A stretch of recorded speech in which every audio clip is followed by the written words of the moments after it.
Hi hello నమస్తే welcome back to mercy study circle. నేను మీ మెర్సీని. ఈరోజు చెప్పుకోబోయే టాపిక్ ఏంటంటే విద్యా దృక్పథాల నుండి 5th టాపిక్.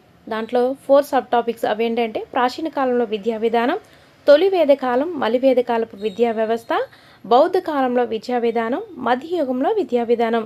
వీటికి సంబంధించిన కంప్లీట్ బిట్స్ అయితే 2024 అలాగే 2018 అకాడమీ బుక్స్ నుండి కంప్లీట్గా చూద్దామండి. టోటల్ 140+ బిట్స్ అయితే ఇవ్వడం జరిగింది.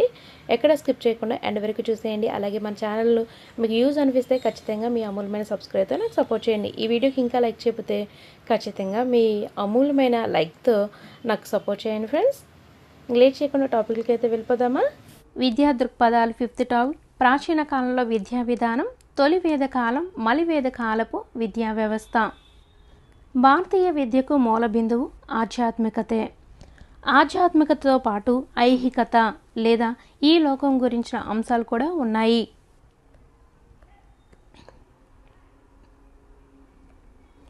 ప్రపంచంలో మొట్టమొదటి వైద్య శాస్త్రం ఆయుర్వేదం. చూసారా, ప్రతిదీ కూడా పేజ్ నెంబర్తో అయితే ఉంటుంది.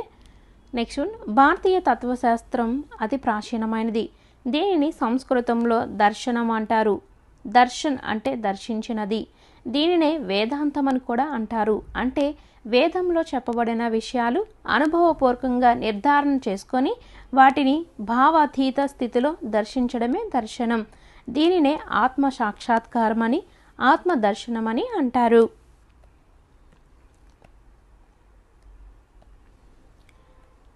ఏకం సత్ విప్రహ బౌద్ధ వదంతి. సత్యం ఒక్కటే. దీన్నే రామకృష్ణ పరమహంస బెంగాలీలో యతో మత్ తతో పత్ అన్నారు. ఎన్ని ఆలోచనలో అన్ని మార్గాలు అని దీని భావం. ఈ ప్రపంచమంతా దుఃఖమయమని, ఈ దుఃఖ సాగరం నుంచి విముక్తి చెందటమే దర్శన శాస్త్ర పరమ ప్రయోజనమని చెప్పిన వారు సిద్ధార్థ గౌతమ బుద్ధుడు.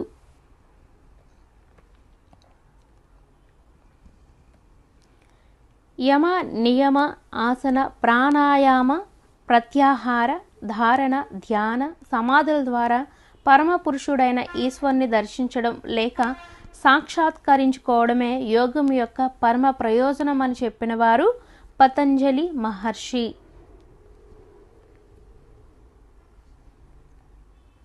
చారిత్రకంగా భారతీయ విద్యను 3 కాలాలుగా వర్గీకరించవచ్చు. 1 ప్రాచీన యుగంలో విద్యా విధానం, మధ్యయుగంలో విద్యా విధానం, ఆధునిక యుగంలో విద్యా విధానం. ప్రాచీన కాలపు విద్య ముఖ్యంగా హరప్ప, మొహంజదారో నాగరికతల కాలంలో నాటి ప్రజల ఆరాధ్య దైవం పశుపతి.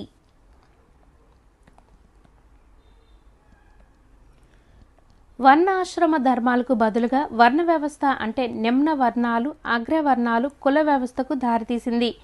హిందూ సమాజం బ్రాహ్మణ, క్షత్రియ, వైశ్య, శూద్రులుగా వర్గీకరణ జరిగింది.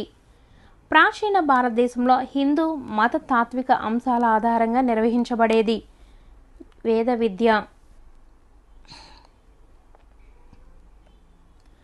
వేదం అనే పదం విద్ అనే సంస్కృత ధాతువు నుండి వచ్చింది. విద్ అనగా తెలుసుకోవడము, వేదము అనగా జ్ఞానము.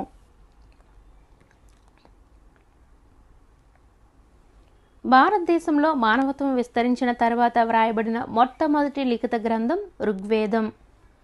వేదకాలంలో విద్య అంతిమ లక్ష్యం మోక్ష సాధనే. ఆధ్యాత్మిక అనుభూతి శాశ్వతమైనది. దీనినే ఆత్మ సాక్షాత్కారం, బ్రహ్మ సాయుధ్యం, స్థిత ప్రజ్ఞత, నిర్వికల్పం, నిర్వాణం, యోగసిద్ధి, సమత్వ స్థితి అని అనేక పేర్లతో పిలిచేవారు.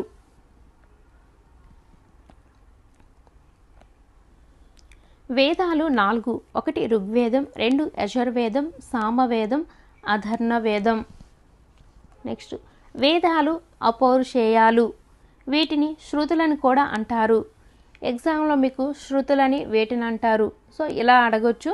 అందుకని ప్రతిదీ కూడా ఇక్కడ మిస్ చేయకుండా అయితే ఇస్తున్నాను. అంటే ఇవి మానసిక కల్పనలు కావు. ఇవి సాధనలోని అత్యున్నత స్థితిలో దర్శించిన, అనుభూతి చెందిన శాశ్వత సార్వజనీన సత్యాలు. వేదంలో 4 భాగాలున్నాయి. మంత్ర సంహిత, బ్రాహ్మణాలు, అరణ్యకాలు, ఉపనిషత్తులు.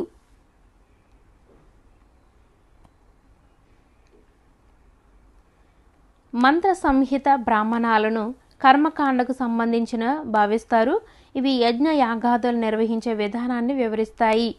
అరణ్యకాలు ఉపనిషత్తులు ఈ రెండు ఏమో కర్మకాండకు సంబంధించినవిగా భావిస్తారు. అరణ్యకాలు ఉపనిషత్తులు ఏమో జ్ఞానకాండకు సంబంధించినవిగా భావిస్తారు. జ్ఞానకాండకు సంబంధించిన వాటిలో ఉపనిషత్తులను అత్యంత ప్రామాణికమైనవిగా భావిస్తారు. ఇవి అత్యంత తర్కబద్ధంగా ఉంటాయి.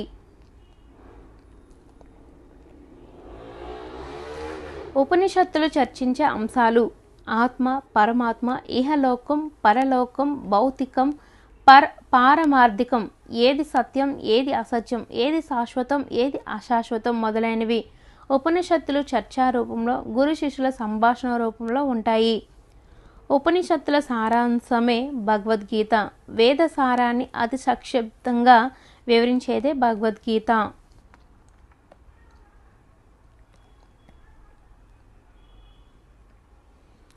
అతి కొద్ది మాటల్లో అత్యున్నత సత్యాన్ని వివరించిన అతి గొప్ప గ్రంథం భగవద్గీత అని అన్నవారు ఎవరు? స్వామి వివేకానంద. ఉపనిషత్తు కాలంలో శిష్యులకు గల ఆచరణాత్మక విద్య భిక్షాటన, యాజాజ్ఞి, ఆశ్రమంలోని జంతువులను మచ్చిక చేసుకొనుట, నేలసాగు, మోక్ష సాధనమే విద్య అని ప్రబోధించేవి ఉపనిషత్తులు.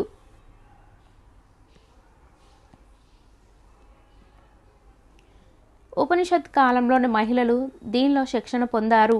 లలిత కళల్లో ఇది టెట్కమ్ టీఆర్టీ బిట్ అండి. పురాణాలను స్మృతులు అంటారు. శృతులు శాశ్వత సత్యాలు, సార్వజనీన సత్యాలు. ఈ సార్వజనీన సత్యాలను కాలానుగుణంగా అన్వయించి రాయబడినవే స్మృతులు.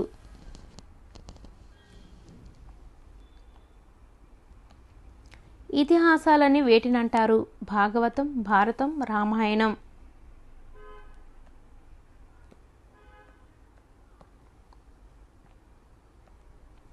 వేద విద్య మానవ జీవితాన్ని 4 దశలుగా వర్గీకరించింది. వీటినే చతురాశ్రమాల అంటారు. అంటే 4 ఆశ్రమాలు, 4 దశలని అర్థం. 1 బ్రహ్మచర్యాశ్రమం, 2 గృహస్థాశ్రమం, 3 వానప్రస్థాశ్రమం, 4 సన్యాసాశ్రమం. విద్యార్థి దశ అని ఏ ఆశ్రమాన్ని పరిగణిస్తారు? మరొకలాగా అడగొచ్చు, వేదకాలంలో విద్యను అభ్యసించే దశ ఏంటి? బ్రహ్మచర్యాశ్రమం. ఇది చాలా ఇంపార్టెంట్ బిట్ అండి. ఇది విద్యార్థి దశ. ఉపనయనం తర్వాత గురువుగారి ఆశ్రమంలో విద్యాభ్యాసం చేయాలి. బ్రహ్మచర్యాన్ని అవలంబించాలి. నేడు అంటున్న జీవితం కోసం విద్య అనేది వేదకాలంలో ఏ దశకు సూచిస్తుంది? ఏ దశను సూచిస్తుంది అంటే బ్రహ్మచర్యం. మానవుడు తన జీవితాన్ని ఎలా జీవించాలి, జీవిత లక్ష్యాన్ని ఎలా సాధించాలో తెలియజేసేవి చతుర్విధ పురుషార్థాలు. అవి ధర్మ, అర్థ, కామ, మోక్షాలు. జీవితం కొనసాగాలంటే అర్ధకామాలు అవసరం.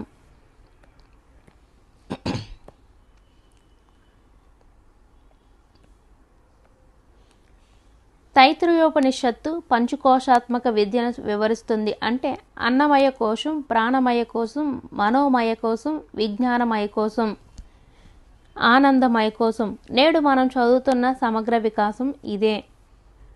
క్వశ్చన్ చూడండి ఎలా అడిగారో. అన్నమయ, ప్రాణమయ, మనోమయ, విజ్ఞానమయ, ఆనందమయ కోశాలుగా విద్యార్థి సమగ్ర వికాసాన్ని ప్రతిపాదించిన ఉపనిషత్తు తైత్తిరీయోపనిషత్తు.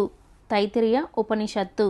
వేదకాలంలో పురుషులతో సమానంగా స్త్రీలకు విద్యను అందించేవారు. గొప్ప విద్వాంసులు, విదుషుమనులు కూడా ఉండేవారు.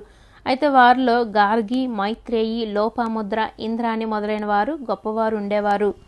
ఇక్కడ వేదకాలంలో గొప్ప స్త్రీలు లేదా విద్యను అందించే స్త్రీల్లో వీరు కానివారు ఎవరని అడగొచ్చు. సో చూసుకోండి, ఇది మోస్ట్ ఇంపార్టెంట్. తొలి వేద కాలంలో విద్య వీరికి మాత్రమే అందుబాటులో ఉండేది, అందరికీ. మలివేద కాలంలో స్త్రీలకు విద్యార్హత లేదు. మలివేద కాలానికి స్త్రీకి ఉపనయన కర్మలు నిషేధించబడ్డాయి కాబట్టి స్త్రీలకు విద్యార్హత అనేది లేదు. వేదకాలంలో అత్యధిక విద్య పొందిన మహిళలకు ఇచ్చిన పేరు బ్రహ్మవాదిని. టెట్కమ్ టీఆర్టీలో అడిగారు బిట్టు. వేదకాలంలో ఆవు పాలు పితుకు విద్య నేర్చిన అమ్మాయిలను ఎలా పిలిచేవారు? దుహిత. ఇది కూడా టెట్కమ్ టీఆర్టీలో ఇచ్చారండి. మంత్రాలను ఒక్కసారి వినినంతనే గుర్తుంచుకునే విద్యార్థులకు ఇచ్చిన పేరు శృతధరులు. కుటుంబాల సంప్రదాయాలపై ఆధారపడిన మరియు ప్రాచీన రుచులకు సంబంధించిన వ్యవస్థ గోత్రం. చూసారా, మీకు టెట్ కమిటీలో కూడా ఇచ్చిన బిట్స్ కూడా వేస్తాను. సో ప్లీజ్ సపోర్ట్ చేయండి ఫ్రెండ్స్. నెక్స్ట్ వన్, వేద మంత్రాలు ముక్త కుటుంబాలలో సంరక్షింపబడడం అనేది ఋషుల కుటుంబాల సాంప్రదాయక లక్షణం. అటువంటి ఋషుల్లో ఒకరెవరు? వామదేవ. వేద కాలానంతరం వివిధ క్రతువుల్లో ఆచరణాత్మక విధులను ఆచరించిన అర్చకులు ఆధ్వర్య. వేదకాలంలో విద్యార్థికి బ్రహ్మచర్య ఆశ్రమం దేనితో మొదలవుతుంది? లేదా వేదకాలంలో విద్య ఏ వేడుకతో ప్రారంభమైంది? ఉపనయనం. వేదకాలంలో ఏ ఉత్సవంతో విద్యార్థి దశ ముగుస్తుంది? సమవర్తనంకు కావలసిన వయసు 18 సంవత్సరములు. ఉపనయనంలో ఉపనయనం అనగా ఉప అంటే సమీప, నయనము అంటే నేత్రము లేదా జ్ఞానము. ఉపనయనం అనగా జ్ఞాన సముపార్జనకై సమీపానం ఉండటం లేదా దగ్గరకు చేర్చటం. వర్ణం ఉపనయన వయసు బ్రాహ్మణులకు 8 సంవత్సరములు, క్షత్రియులకు 10 సంవత్సరములు, వైశ్యులకు 12 సంవత్సరాలు. శూద్రులకు ఉపనయన అర్హత అనేది లేదు. శూద్రులు విద్యలో సామాన్య పరిజ్ఞానాన్ని పొందేవారు.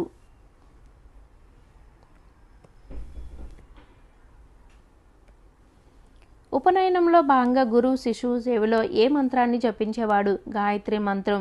గురువు విద్యార్థి చెవిలో గాయత్రి మంత్రం ఉపదేశించి ఓం నమః శివాయ అని వ్రాయించేవారు. ఉపనయనం జరిగిన వారిని వేదకాలంలో ఏమని పిలిచేవారు? ద్విజులు. మొదటి జన్మ ప్రకారం ద్విజులు అనగా శరీర ఆకృతి పొందటం. ద్విజన్మ అనగా రెండవసారి జన్మించడం, అంటే ఉపనయనం ద్వారా జ్ఞానాన్ని పొందడాన్ని మరో జన్మగా చెప్పబడింది. వేదకాలం ప్రకారం ద్విజులు అనబడేవారు బ్రాహ్మణులు. ఇది టెట్ కమిటీలో అడిగారండి, ఒకసారి చూసుకుందాం. క్రింద తెలిపిన బ్రాహ్మణాలు మరియు వేదాల సంబంధం సరిగ్గా ఉన్న జత. ఐతిరేయ, ఋగ్వేదం. అయితే ఇక్కడ మిగిలినవి రాంగు. అయితే ఆ రాంగుకు సంబంధించిన కరెక్ట్ కూడా మీరు తెలుసుకోవాలి కదా. సో ఇక్కడ చూడండి, ఐతిరేయ బ్రాహ్మణం ఋగ్వేదం, గోపద బ్రాహ్మణం అధర్ణ వేదం, శతపథ బ్రాహ్మణం యజుర్వేదం, చంద్యోద బ్రాహ్మణం సామవేదం. వేదాలకు అనుబంధాలుగా వచ్చిన పుస్తకాలు బ్రాహ్మణాలు. బ్రాహ్మణాలకు అనుబంధాలుగా వచ్చిన గ్రంథాలు ఉపనిషత్తులు. 3 ఉచ్చారణ పద్ధతులైన స్వతంత్ర పదాలు, ద్వంద్వ పదాలు, క్రమ ఉచ్చారణను గూర్చి వివరించినది ఐతిరేయ బ్రాహ్మణం. ఇది టెట్ కమిటీలో అడిగారండి. 3 ఉచ్చారణ పద్ధతులైన స్వతంత్ర పదాలు, ద్వంద్వ పదాలు, క్రమ ఉచ్చారణను గూర్చి వివరించినది ఐతిరేయ బ్రాహ్మణం. జంధ్యం గురించి వివరించినది శతపథ బ్రాహ్మణం.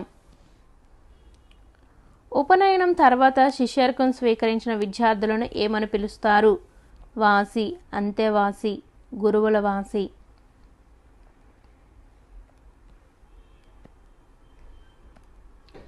వేదకాలంలో విద్యాబోధన ముఖ్యంగా ఈ భాషలో జరిగేది, సంస్కృతం భాషలో. కనీసం భగవద్గీతను చదివి అర్థం చేసుకోగలిగినంత సంస్కృతాన్నైనా వ్యక్తులు నేర్చుకోవాలని గాంధీ గారు అన్నారు. క్రింది వాటిలో సరి అయినది. వేదకాలంలో సమస్త జ్ఞాన కేంద్రం గురువు హోదా దైవ సమానుడు, భగవంతునితో సమానము. గురు శిష్యుల సంబంధం అవినాభావ సంబంధం, ప్రత్యక్ష సంబంధం, తండ్రి కుమారుల మధ్య గల సంబంధం కంటే గొప్పది. వేదకాలంలో ఐహికం లేదా అపర విద్య అంటే సమాజంలో ఒక ఉత్తమ వ్యక్తిగా సంఘజీవనం గడపడానికి ఉపయోగపడేది. అపార విద్యలు అంటే ఇహలోకానికి సంబంధించినవి. ఇహలోకంలో రాణించడానికి అవసరమైన విద్యలు. వేదకాలంలో ఆయుష్మికం లేదా పరావిద్య అంటే ముక్తి, మోక్షం పొందడానికి ఉపయోగపడేది. ఈ క్రింది వానిలో సడంగాలు శిక్ష, కల్పము, వ్యాకరణము, జ్యోతిష్యము, ఛందస్సు, నిరుక్తం. క్రింది వానిలో షడ్ దర్శనాలు సాంఖ్యం, యోగం, న్యాయం, వైశేషికం, పూర్వ మీమాంస, ఉత్తర మీమాంస. వేదకాలంలో ముఖ్యమైన విద్యా లక్ష్యాలు సత్ప్రవర్తనతో బ్రహ్మచర్యాన్ని పాటించడం, చిత్తవృత్తి నిరోధ అంటే బుద్ధిని క్రమబద్ధీకరించడం, ప్రాచీన సంస్కృతి వ్యాప్తి, దేశభక్తి, వృత్తి నైపుణ్యాన్ని పెంపొందించడం, మోక్షానికి దారి చూపడం.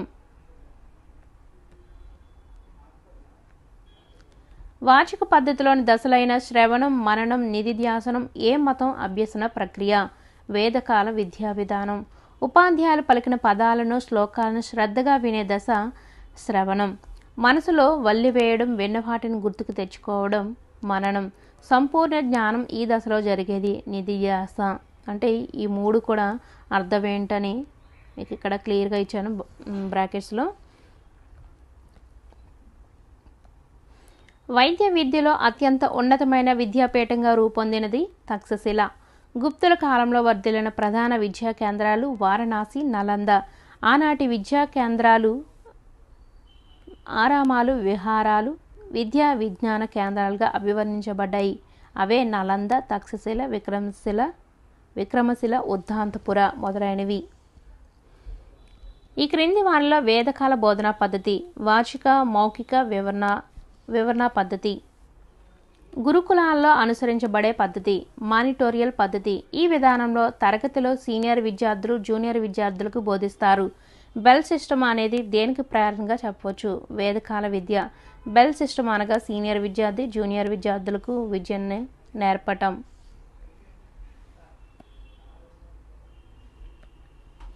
వేదకాలంలో గురువుని ఇలా కూడా పిలిచేవారు ద్రష్ట. ద్రష్ట అనగా అన్నీ తెలిసిన జ్ఞాన సముపార్జన గల వ్యక్తి. వేదకాలంలో గురువును వజ్జ అని కూడా పిలుస్తారు. సో ఇవి చాలా గుర్తుపెట్టుకోండి. ఇస్లాం కాలంలో మౌల్వి అని పిలుస్తారు గురువును. వేదకాలంలో ద్రష్ట, వజ్జ అని పిలుస్తారు. సో ఇవి బాగా గుర్తుపెట్టుకోండి ఫ్రెండ్స్, ఇంపార్టెంట్. వేదకాల విద్యలో క్షత్రియులు నేర్చుకునే విద్యలు న్యాయశాస్త్రం, రాజనీతి శాస్త్రం, యుద్ధ విద్యలు, ధర్మరక్షణ, దేశరక్షణ. ఉపనిషత్తుల్లోని ప్రధాన బోధనా పద్ధతి ప్రశ్నోత్తర పద్ధతి. నా జీవితమే నా సందేశం, my life is my message అని అన్నదెవరు? గాంధీజీ గారు. వేద విద్య లక్ష్యము ఆత్మ సాక్షాత్కారం, ముక్తి లేదా మోక్షం. వేదకాల విద్యలో ఈ అంశానికి ప్రాధాన్యత ఉంటుంది. శీల నిర్మాణం. గురువు, ఆచార్యుడు, ఉపాధ్యాయ, అతి గురువు అనే 4 ఉపాధ్యాయ స్థాయిలు ఈ కాలంలో కనిపిస్తాయి. వేద విద్యా కాలంలో కనిపిస్తాయి.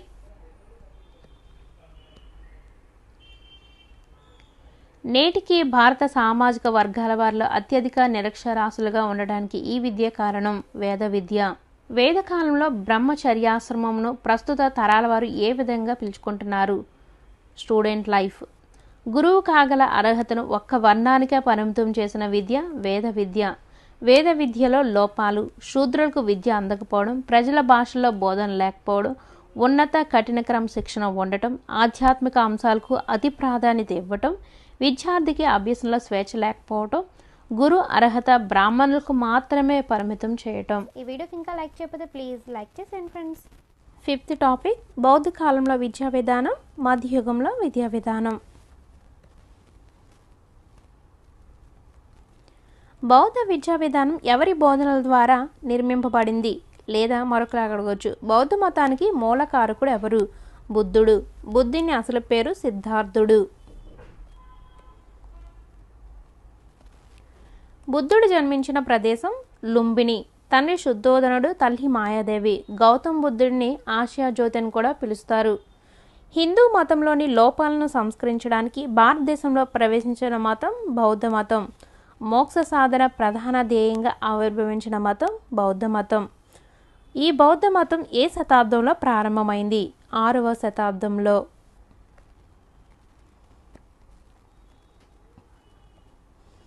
బుద్ధుడు 4 సత్యాలను ప్రకటించాడు. 1. ఈ ప్రపంచం దుఃఖమయం. 2. కోరికలే దుఃఖానికి కారణం. 3. కోరికలను జయించడం ద్వారా దుఃఖాన్ని నివారించవచ్చు. 4. ఈ దుఃఖ నివారణకు అష్టాంగ మార్గాన్ని అనుసరించాలి. చూడండి, ప్రతిది కూడా పేజీ నెంబర్ ఉంటుంది. 2024 అంటే ఇయర్లో రిలీజ్ చేసిన బుక్ నుండి. అలాగే ఓల్డ్ టెక్స్ట్ బుక్ అంటే పోటీ పరీక్షల ప్రత్యేకం 2018 అంటే అది అలా మెన్షన్ చేస్తున్నాను. సో చూసుకోండి ఫ్రెండ్స్. నెక్స్ట్, అష్టాంగ మార్గాన్ని ప్రతిపాదించినది బుద్ధుడు. అష్టాంగ మార్గంలో అంశాలు చూసుకున్నట్లయితే 8 అంశాలు ఉన్నాయి. 1 మంచి దృష్టి, 2 మంచి సంకల్పం, 3 మంచి మాట, 4 మంచి పని, 5 మంచి జీవన విధానం, 6 మంచి ప్రయత్నం లేదా మార్గం, 7 మంచి మనసు, 8 మంచి సమాధి నిష్ఠ.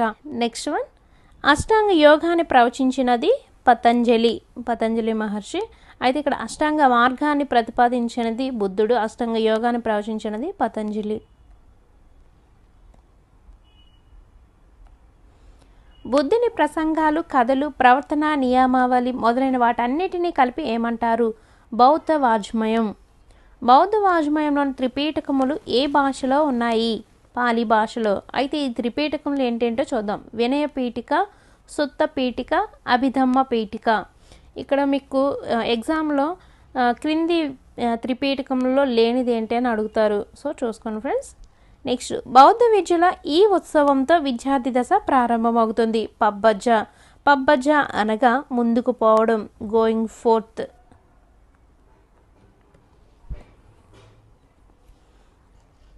బౌద్ధ విద్యా విధానం ప్రకారం విద్యను అభ్యసించుటకు కావలసిన కనీస వయసు 8 సంవత్సరములు. 8 సంవత్సరముల వయసులో విద్యార్థిని విహారములు లేదా సంఘాలలో చేర్చడం జరిగేది. బౌద్ధ విద్యా విధానంలో విద్యాభ్యాసన కాలం 12 సంవత్సరములు, అంటే 20 సంవత్సరాలు వచ్చే వరకు అన్నమాట.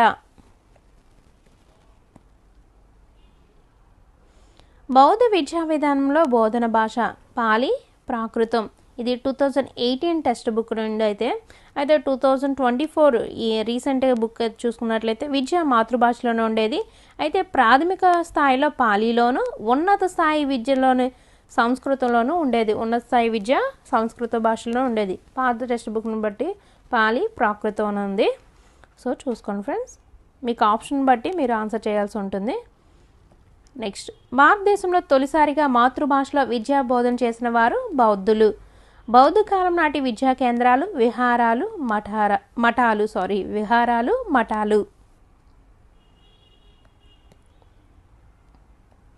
బౌద్ధ కాలంలో బుద్ధం శరణం గచ్చామి, ధర్మం శరణం గచ్చామి, సంఘం శరణం గచ్చామి అను మాటలు ఏ సందర్భంలో విద్యార్థులచే పలికిస్తారు? పబ్బజ. విద్య పూర్తయిన తర్వాత ఉపసంపద అనే కార్యక్రమం ఉండేది.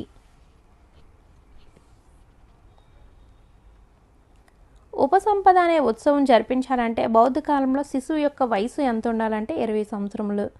బౌద్ధ విద్యా విధానంలో శిష్యరికం స్వీకరించిన వారిని ఇలా పిలిచేవారు? సమనేరులు. బౌద్ధ విద్యా విధానంలో సంఘంలోనికి ప్రవేశం పొందిన విద్యార్థిని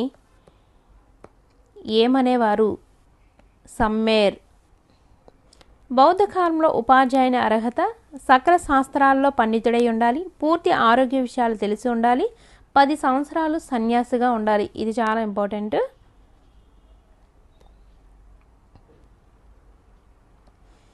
బౌద్ధ విహారాల్లోని ఆచార్యులు చాలా గొప్పవారిని గొప్ప పండితులని వ్రాసిన చైనా యాత్రికుడు హ్యూయన్ సాంగ్.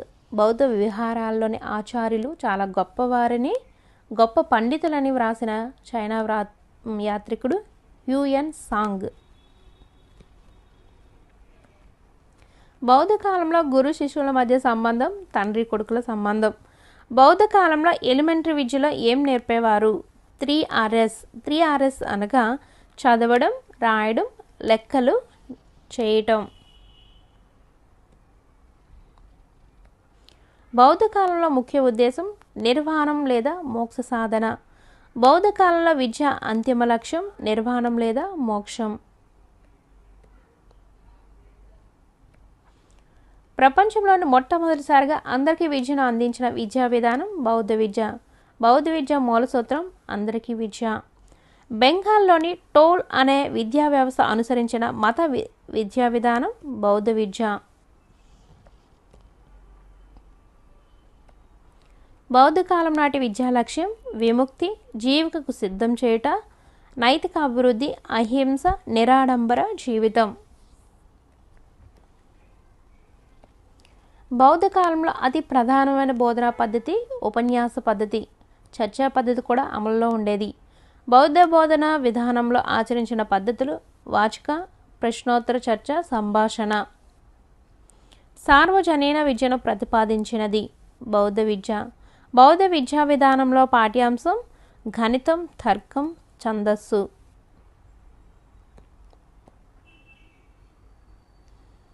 ఇప్పుడు జైన మతం గురించి. జైన మత స్థాపకుడు వృషభనాథుడు, 1వ తీర్థంకరుడు. జైన మతాన్ని బాగా వ్యాప్తిలోనికి తెచ్చిన వాడు మాత్రం వర్ధమాన మహావీరుడు, 24వ తీర్థంకరుడు ఈయన. 2వ తీర్థంకరుడు చూసుకున్నట్లయితే నేమినాథుడు, 23వ తీర్థంకరుడు పార్శ్వనాథుడు.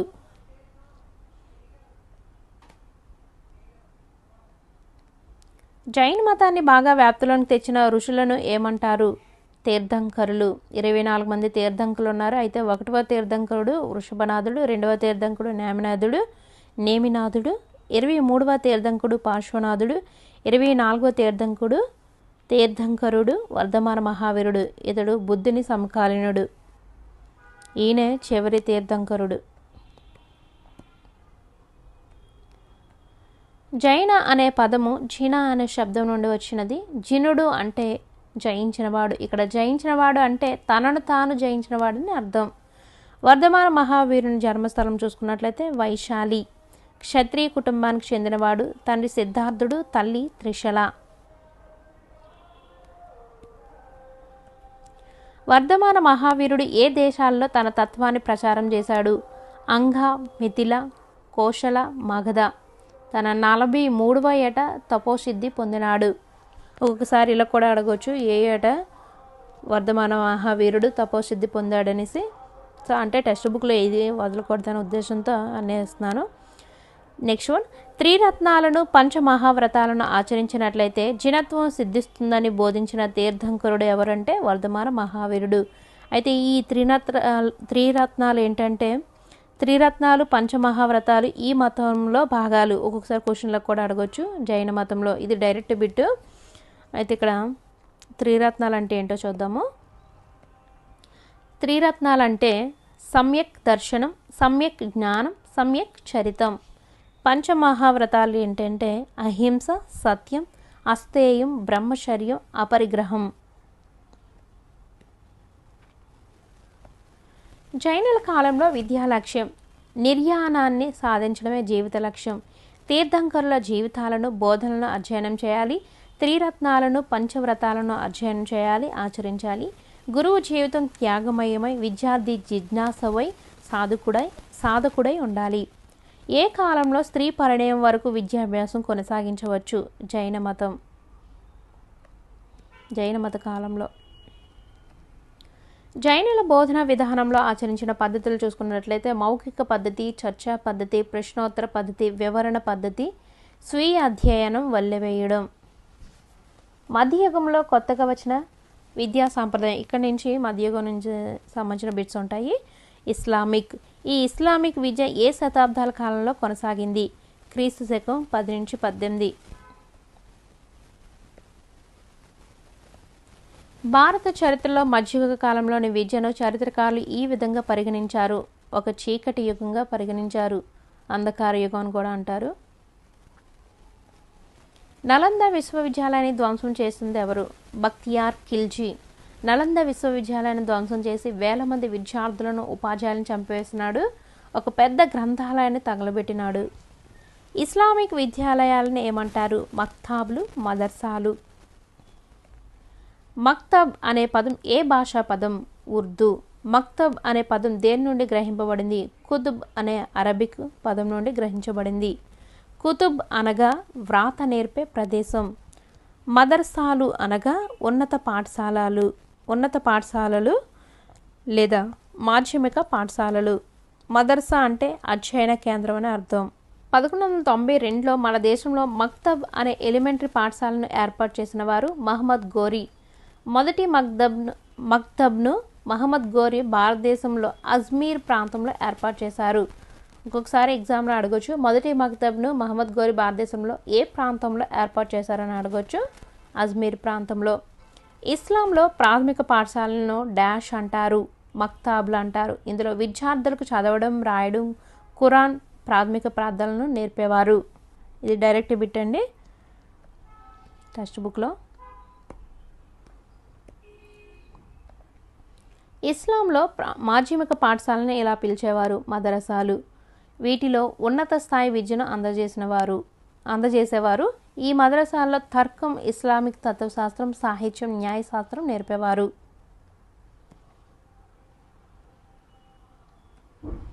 భారతదేశంలో అత్యధికంగా 1000 మదర్సాలను ఢిల్లీలో ఏర్పాటు చేయటకు కృషి చేసిన వ్యక్తి మహమ్మద్ బిన్ తుగ్లక్. ఇస్లామిక్ విద్యా నిర్వహణలో నేటి కళాశాలలో పోల్చదగిన విద్యాలయాలు మదర్సా ఐలా. ఇస్లాం విద్యా విధానంలో అక్షరాభ్యాస వయసు 4 సంవత్సరముల 4 నెలల 4 రోజులు. హిబ్రూ భాషలో మిద్రాసా అనే పదానికి అర్థం అభ్యసనం లేదా అధ్యయనం. మతపరమైన గూహ్యమైన వాటిని అభ్యసనం చేయుటకు మిద్రాస్ అనే పదం ఉపయోగించారు. అయితే ఇస్లాం అనగా ఏంటంటే ఆత్మసమర్పణ. ఇస్లాం విద్యా విధానంలో గురువులను ఏమని పిలిచేవారు? మౌల్వి, ఇమామ్. వీరు ఖురాన్లోని ఆయత్లను నేర్పేవారు. చదవడం, రాయడం, లెక్కించడం దీనిలో భాగమే.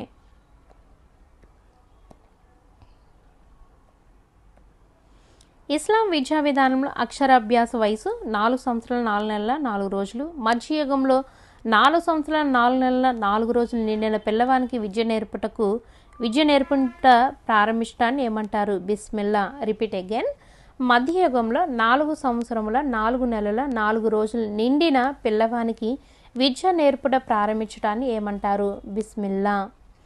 మధ్యయుగ కాలంలోని అరబ్బీ, పర్షియన్ భాషల్లో పఠనం, లేఖనంతో పాటు 3Rs యుద్ధ విద్యలు, మహమ్మదీయ న్యాయశాస్త్రాలు, దేశ రాజకీయాలు, పరిపాలన అంశాలు వీరికి నేర్పించేవారంటే రాజవంశీయులకు నేర్పించేవారన్నమాట.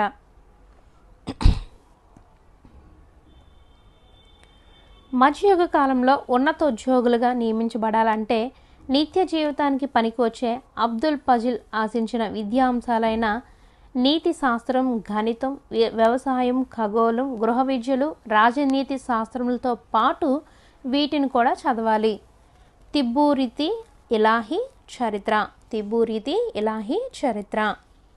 మధ్యయుగ కాలంలో గులిస్తాన్, బోస్తాన్ మరియు సంస్థాన్ వంటి పద్యాలను రాసిన వారు ఎవరు? పెరదౌసి.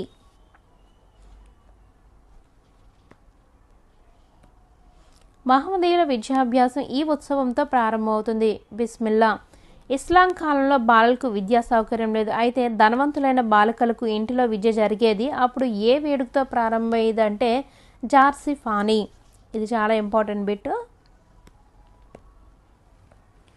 ఇస్లాం విద్యా లక్ష్యం జ్ఞాన వ్యాప్తి, నైతిక విలువల వ్యాప్తి, మత వ్యాప్తి, ఇస్లామిక్ జీవన విధానాన్ని అలవర్చడం, విద్యార్థిని మరో ప్రపంచానికి సంసిద్ధం చేయడం, పరిపాలన సామర్థ్యాలను పెంపొందించడం.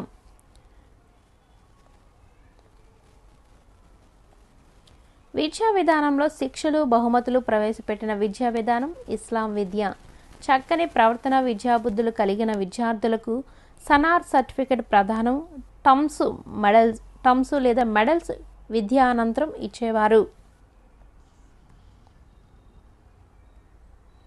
మధ్యయుగం నాటి మక్తాబులు అనే విద్యా సంస్థలు ఇందుకు సంబంధించినవి. అందరి కోసం ఎలిమెంటరీ విద్య. ఇది డిఎస్సి 2012లో ఇచ్చారు. ఇస్లాం కాలంలో ఈ ఉత్సవంతో బాలుడి విద్యాభ్యాసం ప్రారంభించబడేది. బిస్మిల్లా. ఈ ఉత్సవం ఖురాన్లో సురాహ్ హీ ఇక్రా అనే అధ్యాయంలో కొన్ని శ్లోకాలను వల్లివేయడంతో ప్రారంభమవుతుంది.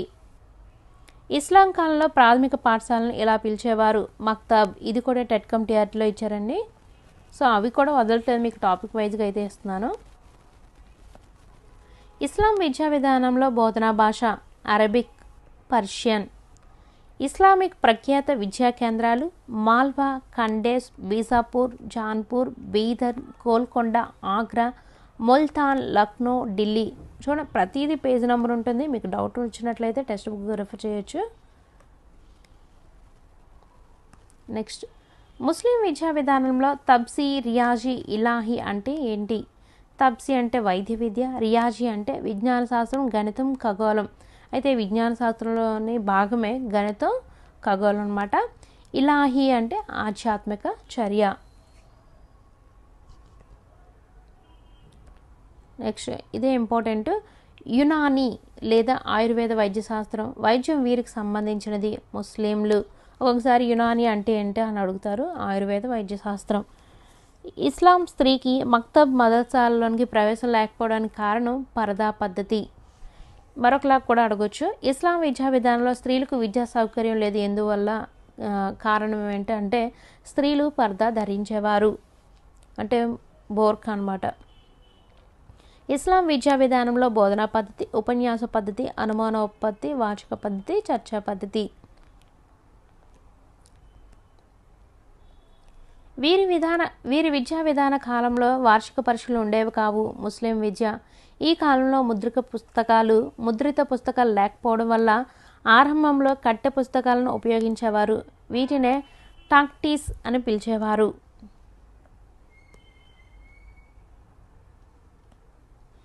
ముస్లిం కాలంలో లౌకిక విద్యకి స్థానం ఇచ్చినది అక్బర్. పరమత సహనంతో కూడిన విద్యను ప్రవేశపెట్టిన ముస్లిం పాలకుడు అక్బర్. మధ్యయుగ కాలంలో బోధనా పద్ధతినే మార్చే ప్రయత్నం చేసిన వారు అక్బర్.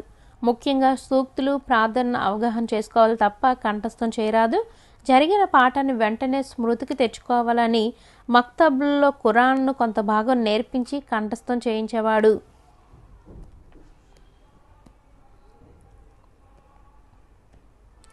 ఢిల్లీలో మదర్సా మ్యూజీ, మదర్సా నసీరియా అనే పేర్లతో అతిపెద్ద మదర్సాలను ఏర్పాటు చేసిన వారు ఇల్టుట్మిస్ నసీరుద్దీన్. ఇస్లాం కాలంలో ఎన్నో విద్యా కేంద్రాలు ఉన్నప్పటికీ విద్యా సార్వత్రీకరణ జరగలేదని అభిప్రాయపడిన వ్యక్తి పిఎల్ రావత్.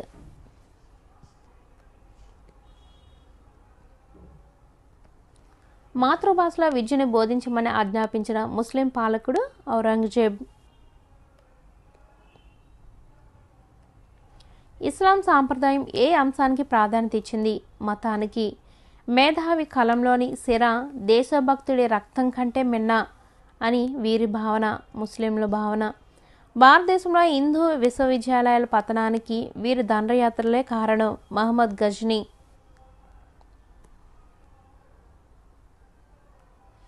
బాబర్ కుమార్తె అయిన గుల్సావన్ బేగం రచించిన గ్రంథం హుమాయిన్ నామా.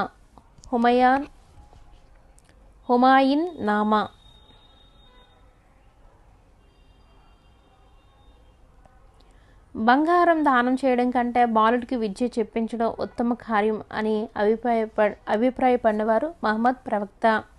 ముస్లిం కాలంలో విద్యావంతులకు ఎలాంటి ఉద్యోగాలు ఇచ్చేవారు? నజీర్, కాజీ.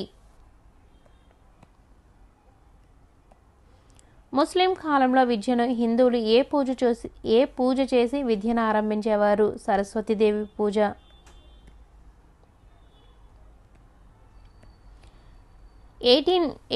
లో మద్రాస్ గవర్నర్ థామస్ మన్రో పరిశీలనలో స్వదేశీ విద్యాభ్యాసం చేసే బాలబాలికలు ఉదయం 6 గంటలకే పాఠశాలకు వెళ్ళి మొదట సరస్వతి అని రాసి ఆ తర్వాత శ్లోకాలు, వచనాలను వల్లెవేసేవారని తెలిసింది.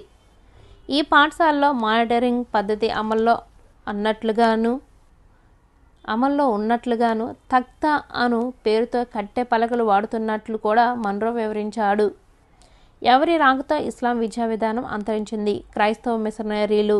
సో ఇది జస్ట్ టోటల్గా 140+ బిట్స్ అయితే చూసాం కదా. మోర్ దెన్ 150 అనుకోవచ్చు, ఎందుకంటే ఒక్కొక్క బిట్లో 2-3 బిట్స్ అయితే మీకు ఇన్క్లూడ్ అయ్యి ఉంటాయి. అది మీకు తెలిసిన విషయమే కదా.